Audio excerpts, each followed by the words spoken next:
Beneath the tailored suits and slick-back hair was a man with ice in his veins and ambition carved in stone. John Gotti didn't just want to be a mob boss. He wanted to be a king.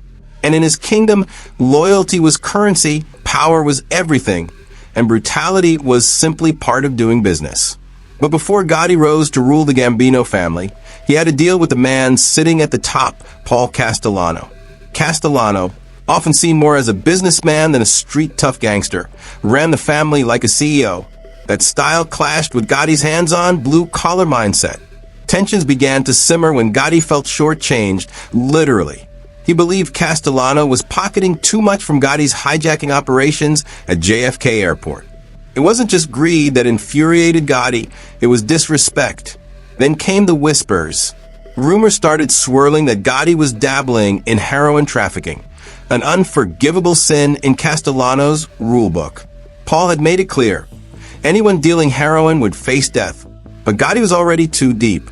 In 1983, the pressure hit a boiling point when Gotti's brother, Gene, and his close ally, Angelo Ruggiero, were caught moving heroin. The FBI's wiretaps captured damning conversations, and Castellano demanded to hear the tapes. Ruggiero refused. Suddenly, Castellano had Gotti cornered, and he made a threat. He would demote Gotti, strip him of his power, and exile him from the criminal empire he was trying to build. But John Gotti didn't take kindly to threats. Not from anyone, especially not from Castellano. By 1984, Castellano's reign was crumbling. The boss had been indicted under the RICO Act in connection to Roy DeMeo's violent crew. In 1985, another indictment dropped and paranoia set in. Castellano grew distant from the streets and deeper into his fortress in Staten Island, trusting only a tight circle. Gotti watched closely and saw opportunity. When Castellano began appointing acting bosses to run operations in his absence, Gotti was left out. That was all the confirmation he needed. Castellano no longer trusted him. The feud had reached its boiling point. So Gotti did what mobsters rarely dared. He conspired to kill the boss. Quietly, he assembled a team of trusted men who also felt Castellano was weakening the family. They called themselves the Fist, Frank DeCicco, Joe Piney Armone, Sammy the Bull Gravano, and Robert DiBernardo. They weren't just angry, they were ready to act. Then on December 2nd, 1985, a turning point arrived. Aniello Delacroce, Gotti's longtime mentor and the family's underboss, died of cancer. Gotti expected Castellano to pay his respects. He didn't. Not only did Castellano skip the wake, but within days, he elevated his driver, Thomas Bellotti, to the role of underboss, a move that many saw as pure insult. Castellano had dismissed tradition and loyalty in one swift move. Gotti's mind was made up. Castellano had to go. The plan was set in motion. On December 16, 1985, word came that Castellano would be dining at Spark Steakhouse in Manhattan. Gotti waited in a car nearby, watching the entrance. At exactly 5:26 p.m., Castellano stepped out of his black Lincoln with Bellotti at his side. In a flash, gunmen disguised in trench coats approached and opened fire. Castellano dropped to the sidewalk, riddled with bullets. Bellotti tried to escape, but it was over in seconds. No one tried to hide their involvement. This wasn't just a hit, it was a coup. With Castellano dead, Gotti became boss in everything but name. And just like that, the most feared man in organized crime had seized the throne in broad daylight. Once he wore the crown, Gotti wasted no time remaking the family in his image. Ruthless, sharp, and always dressed to impress, he promoted those who had stood by him. Chief among them was Sammy the Bull Gravano, who became consigliere and Gotti's right hand. Sammy didn't just offer loyalty, he delivered violence. Under Gotti's orders, he personally oversaw or carried out at least 19 murders. Together, they eliminated threats, solidified their rule, and made the Gambinos the most powerful crime family in America. But power comes at a price. In April 1986, Frank DeCicco, Gotti's trusted ally, was blown to pieces by a car bomb outside a Brooklyn social club. It was retaliation for Castellano's murder, orchestrated by the Lucchese family. DeCicco had been the real target that day, but everyone knew. The bomb had Gotti's name on it. He had narrowly escaped death. By now, Gotti was no longer just a mob boss. He was a celebrity. He strutted down the streets of New York with swagger, his designer suits gleaming in the sun, flanked by bodyguards. The press dubbed him the Teflon Don after he beat multiple criminal charges, each time walking away clean. Jurors were either intimidated or bribed, and witnesses miraculously forgot what they saw. Gotti's aura was untouchable, but the FBI was watching, and they weren't giving up. In December 1990, the feds raided the Rave Night Social Club, Gotti's headquarters in Little Italy, and arrested both Gotti and Sammy Gravano on racketeering charges. The government had been bugging the club for months, collecting hours of damning conversations. But Gotti had a plan. He would blame everything, every murder, every order, on Sammy. Let the underboss take the fall. When the FBI played the tapes for Gravano, everything changed. On those tapes, Gotti was heard coldly discussing murders and belittling Sammy. The betrayal was too much. In a stunning move, Sammy flipped. He became the highest-ranking mobster ever to testify against his own boss. In court, Gravano confessed to 19 murders and implicated Gotti in nearly all of them. The fallout was catastrophic. Nearly 40 mobsters were indicted based on Gravano's testimony. The myth of the Teflon Don shattered in a federal courtroom. In April 1992, John Gotti was sentenced to life in prison without the possibility of parole. From a street thug in Queens to the most powerful mob boss in America, Gotti's rise was as dramatic as his fall. His ambition had no limits. His wrath had no mercy. And in the end, it wasn't bullets or betrayal on the streets that brought him down. It was a voice behind a closed door and the loyalty of a friend that cracked under pressure. And this was just the beginning. No one wore the mob crown with more swagger than John Gotti. He ruled the Gambino crime family with charm, calculation, and cold-blooded ruthlessness. But behind the flash of silk suits and media headlines was a man spiraling deeper into paranoia, surrounded by betrayal and hell-bent on staying in power, even if it meant destroying the very empire he had built. The fall of John Gotti wasn't just a collapse of one man's kingdom. It marked the twilight of the American Mafia's golden age.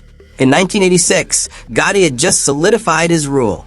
But like all empires built on blood and betrayal, his grip on power was fragile.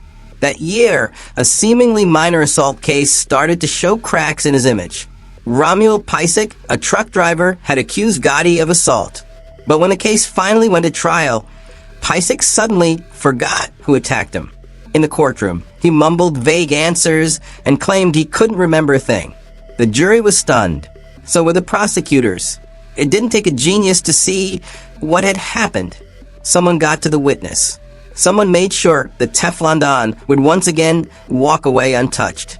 But just days after that courtroom victory, Gotti's world nearly exploded, literally. On April 13, 1986, his underboss Frank DeCicco was killed in a car bomb outside a Brooklyn social club. The target had been Gotti, but a last-minute change in plans meant DeCicco took the hit instead. The Lucchese family had struck back for Castellano's murder. It was a brutal reminder that Gotti's enemies hadn't forgotten, and they never forgave. Even from behind bars, Gotti didn't slow down. While briefly locked up during this volatile time, he orchestrated the murder of Robert DiBernardo, one of his own allies. The reason? Power. After DeCicco's death, the hierarchy within the Gambino family was shaky. Gotti wanted absolute control. DiBernardo, once part of the fist that helped Gotti rise, was now seen as a rival. A single word from Gotti sealed his fate. DiBernardo was taken out without hesitation. As his reach stretched deeper, Gotti realized he needed people around him he could control. Angelo Ruggiero, once a close confidant, had become a liability. His courtroom outbursts and sloppy behavior made him an embarrassment. Gotti pushed him aside. Joe Piney Armone, known for his loyalty and calm, was promoted to underboss. The machine kept moving, but not without consequences.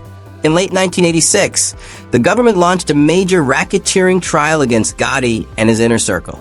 The charges were serious. The courtroom was fortified. The evidence was strong. But Gotti had one more trick up his sleeve: control the jury. And that's exactly what happened. Juror George Pape, sitting quietly among 11 others, had already been bought.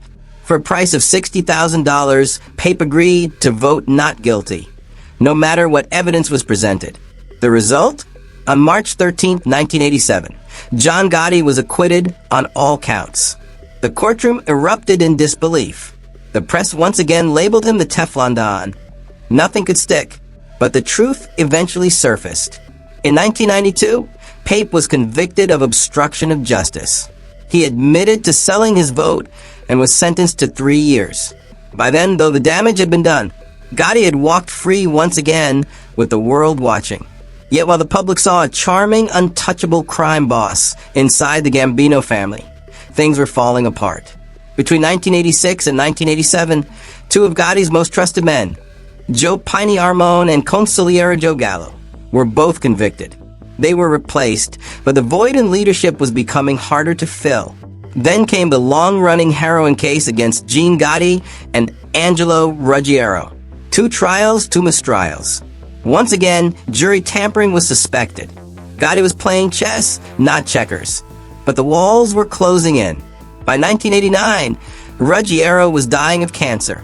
And in a stunning twist of cold pragmatism, Gotti started to distance himself.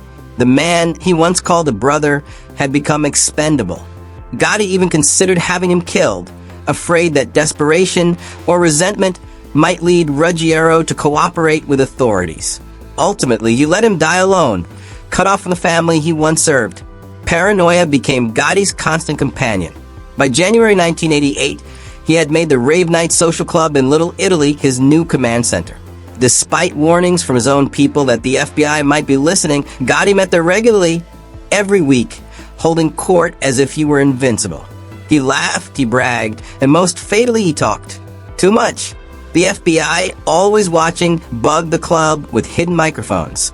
They captured dozens of conversations, mob business, murders, betrayals, names. Gotti had become his own worst enemy. His hunger for attention had created a trail of evidence he couldn't erase. In 1989, a critical moment arrived. Fred Weiss, a former Staten Island businessman, was rumored to be cooperating with federal investigators. Gotti panicked. He couldn't afford another rat. So he sent a message. But instead of using Gambino men directly, Gotti contracted the hit out to the DeCavalcante family of New Jersey, keeping his own hands clean, at least in theory. Weiss was gunned down outside his girlfriend's house. To Gotti, it was just another loose end tied up. To the FBI, it was more blood on his hands. By now, Gotti's empire was more about fear than respect. He demanded total loyalty and punished betrayal with unrelenting brutality. Anyone who questioned his judgment, anyone who hesitated, was removed. The Gambino family was no longer a brotherhood, it was a dictatorship. In a move that shocked even longtime members, Gotti decided it was time to pass on the legacy. On December 24, 1988, he initiated his own son, John Gotti Jr., into the Gambino family. To avoid accusations of nepotism, Gotti had Gravano perform the ceremony. But the message was clear. This was now a dynasty. Within months, Gotti Jr. was promoted to capo regime. And by 1998, with his father imprisoned, he was believed to be acting boss. But the new prince wasn't ready for the weight of the crown. Gotti Jr. soon came under fire. Prosecutors accused him of extorting over $1 million from the famed Scores nightclub in Manhattan over 6 years. Tapes surfaced from prison, revealing phone calls between father and son. Gotti Sr. giving advice, Gotti Jr. seeking direction. The lines between business and family had blurred beyond recognition. Then, in a moment that shattered the illusion of family unity, Gotti Jr. pleaded guilty in 1999. He admitted to racketeering, extortion, and bribery against his father's advice. When his mother learned the full extent of his involvement, the betrayal cut deep. The house of Gotti was collapsing from the inside. And all the while, John Gotti Sr. sat in a cell in Marion, Illinois, isolated, defiant, and alone. He never flipped, never cooperated, never cut a deal. To the end, he clung to the code of omerta, even as the walls crumbled around him. But the cancer was eating him alive. For years, he refused treatment. His once powerful frame withered. The man who once ruled New York's underworld with an iron fist now shuffled through prison hallways, unseen and mostly forgotten. On June 10, 2002, John Gotti died in a federal prison hospital. There were no limousines, No screaming fans. No bodyguards at his side. Just silence. With his death came the end of an era. The Gambino family, once the crown jewel of the American Mafia, fell into disarray. The FBI cracked down on the 5 families like never before. The code had been broken. The secrets had been exposed. And the myth of the untouchable mob boss buried alongside the Teflon Don. John Gotti's story is not just about power. It's about the price of keeping it. He climbed the ranks through force, outmaneuvered his enemies with charm, and ruled with fear. But in the end, it was his pride, his paranoia, and his need for control that destroyed everything he built. What does Gotti's legacy really teach us? Is it a warning about the seductive nature of power? Or a cautionary tale about loyalty in a world where betrayal is only a heartbeat away? If you found this deep dive into John Gotti's brutal empire eye-opening, don't forget to like, subscribe, and turn on notifications. This is Inside the Secret World of Mafia Titans, where we expose the darkness behind the legends. And let us know in the comments, was Gotti a visionary mob boss, or just another tyrant who flew too close to the sun?